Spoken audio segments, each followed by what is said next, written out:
Tangail Chomchom fail.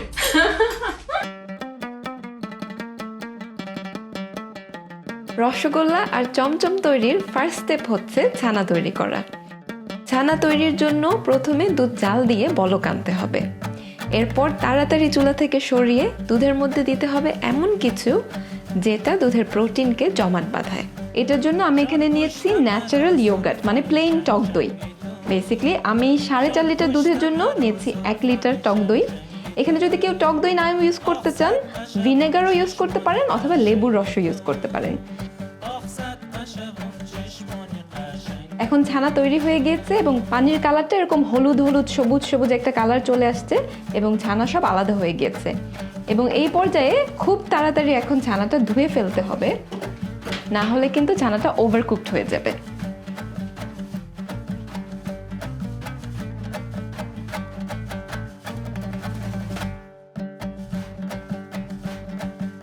ছানাটাও ভালো মতো নেড়ে দিতে হবে যাতে সব জায়গায় ঠান্ডা পানি দিয়ে ধোয়া হয়, না হলে এক অংশ গরম থাকলে ওই অংশটা ওভারকুক হয়ে যাবে। এখন পানিটা সরিয়ে এটা চিপে নিতে হবে। এটা ঝুলিয়ে রাখতে হবে, মানে পানিটা পুরোপুরি ঝরে যাওয়ার জন্য। এবং আমার আম্মুর স্পেশাল জায়গা হচ্ছে এইখানে, বেসিক্যালি এটা এইভাবে আটকে রেখে ঝুলিয়ে রাখা। এবং এখানে হচ্ছে একদম সিঙ্কের মধ্যে পানিটা পড়ে, সো এতে খুব সুবিধা হয়। ছানাটাকে 2 ভাগ করে নিচ্ছি, 1 ভাগ রসগোল্লা আর 1 ভাগ চমচমের জন্য।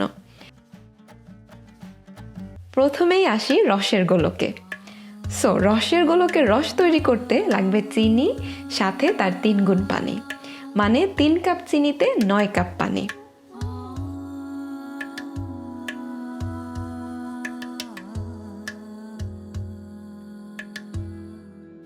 রস চুলায় তৈরি হতে হতে মিষ্টি রেডি করব। 1 ভাগ ছানার সাথে 2 টেবিল চামচ সুজি দিয়ে ভালো মতো মিক্স করে নিব। সুজিটা এখানে যে কাজটা করছে সেটা হচ্ছে এখানে একটা বাইন্ডিং এজেন্টের কাজ করছে। ছানাগুলোকে সুজিটা সুন্দরভাবে বাইন্ড করে রাখবে। এবং এখানে আমার আম্মু মাঝে মাঝে বাইন্ডিংয়ের জন্য কর্নফ্লাওয়ারও ইউজ করে, সো এটার সাথে 1 টেবিল চামচ কর্নফ্লাওয়ার দিতে পারেন, অথবা মাঝে মাঝে ফুড গ্রেডের অ্যারোরুটও ইউজ করে।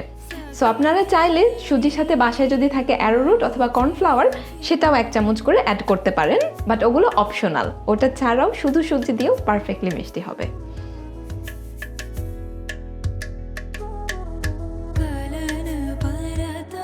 এখন আমাদের মাখানো শেষ। এখন একটু ফ্লেভারিং এর জন্য দিব হচ্ছে 1 চা চামচ এলাচের গুঁড়া। এলাচের গুঁড়াটা দিয়ে এটা হালকা করে মাখিয়ে নিতে হবে। তারপর ছানাটা লম্বা করে রোল করে নিব আর সমান করে কেটে নিয়ে গোল গোল মিষ্টি বানাতে হবে। মিষ্টিগুলো গোল গোল করার সময় নিশ্চিত করতে হবে যে বলটা যেন একদম স্মুথ হয়, মানে চারপাশে যাতে ফাটা ফাটা লাইন টাইন না থাকে। সবগুলো মিষ্টি এখন তৈরি করা হয়ে গিয়েছে। এখানে 19টা মিষ্টি হয়েছে। মিষ্টিগুলো তৈরি করতে করতে এদিকে আমার চিনির রসটাও তৈরি হয়ে গিয়েছে। সো এখন মিষ্টিগুলো রসে দেওয়ার পালা। মিষ্টিগুলো চিনির রসে দিয়ে একদম ফুল হিটে দিয়ে দিয়েছি আর ঢাকনা দিয়ে ঢেকে দিয়েছি। তারপর এটা 5-10 মিনিট পর পর একটু চেক করব। 7 মিনিট হয়েছে মিষ্টিগুলো রসে দিয়েছি এবং একদম হাই হিটে বয়েল হচ্ছে। মিষ্টিগুলো অনেক ফুলে উঠেছে অলরেডি।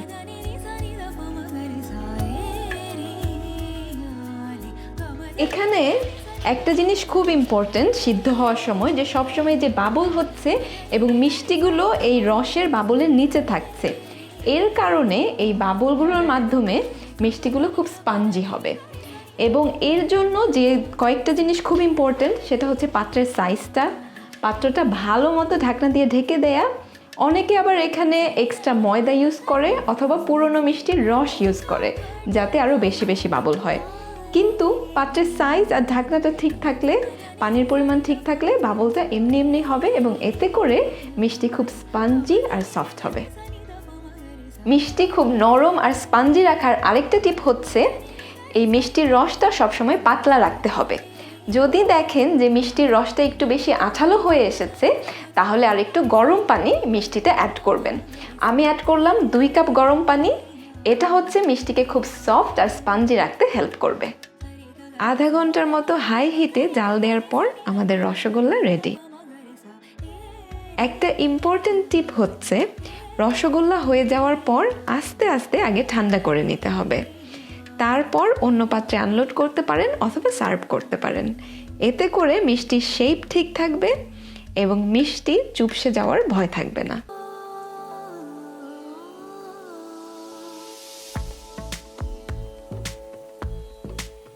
এবার চমচম সেম প্রসেসে রস তৈরি। যতটুকু চিনি তার 3 গুণ পানি। 4 কাপ চিনিতে দিচ্ছি 12 কাপ পানি। ছানার সাথে লাগবে 4 টেবিল চামচ ময়দা। এই দুটো মিক্স করে খুব স্মুথ একটা ডো করতে হবে।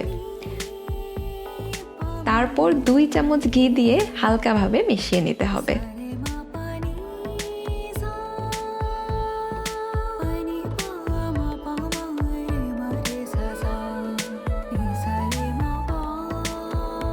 এরপর লম্বা লম্বা রোল করে সমান সাইজ করে কেটে ভাগ করে নিতে হবে।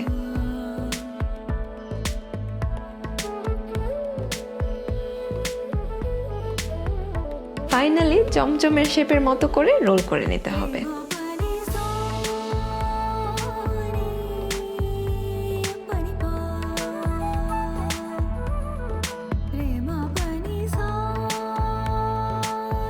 চমচমগুলো এখন চিনির রসে হাই হিটে বয়েল হবে এবং যখন ভালো মতো বলক আসবে তখন আবার হিটটা আমি নামিয়ে মিডিয়াম হিটে নিয়ে আসবো এবং এরপরও প্রায় 2 থেকে 2.5 ঘন্টা এটা এরকম রসে রান্না হতে থাকবে। এতে করে চমচমের সুন্দর একটা কালার আসবে এবং খেতেও খুব সুস্বাদু হবে। এই স্টেপে অনেকে আবার চিনির রসের সাথে ক্যারামেল তৈরি করে দেয় যাতে কালারটা তাড়াতাড়ি চলে আসে। আমি ওটা করছি না, আমরা এখানে চিনিতে আস্তে আস্তে বয়েল করব, এতে করেই সুন্দর কালার আসবে এবং খেতেও খুব সুস্বাদু হবে। চমচমের সুন্দর কালার চলে এসেছে, এবার নামিয়ে ঠান্ডা করে রসটা ঝরিয়ে নিব। নেক্সট স্টেপ হচ্ছে মাওয়া দিয়ে চমচমগুলো কোট করে নেওয়া। আমার আম্মুর মাওয়া আগে থেকেই বানানো ছিল, সো আমি ওইটাই ইউজ করছি। মাওয়া বানানোর প্রসেসটা হচ্ছে দুধ অনেকক্ষণ ধরে জাল দিতে হবে।